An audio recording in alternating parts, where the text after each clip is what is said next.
شرک کی تعریف کیا ہے یہ ذہن میں ہونی چاہیے، ہمیشہ ذہن میں ہونی چاہیے۔ اگر ہمیں شرک کا پتہ ہوگا تو ہم اس سے بچ جائیں گے، اگر ہمیں پتہ ہی نہیں ہے کہ شرک کیا ہے تو پھر ہم نہیں بچ سکتے اس سے۔ شرک کا یہ مطلب ہے کہ اللہ تعالیٰ اپنی ذات اور صفات میں وحدہ لا شریک لہ ہے، کہ اللہ تعالیٰ جیسی ذات ہے اللہ جل جلالہ ویسا کوئی بھی نہیں ہے۔ وَلَمْ يَكُنْ لَهُ كُفُوًا أَحَدٌ، کوئی ایک بھی اس کا ہمسر، اس کا مد مقابل اس جیسا نہیں ہے ذات میں۔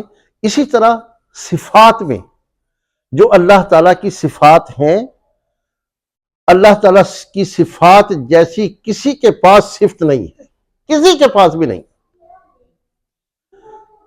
بظاہر آپ ہو سکتا ہے سوال کر دیں جی کیوں نہیں ہے جی؟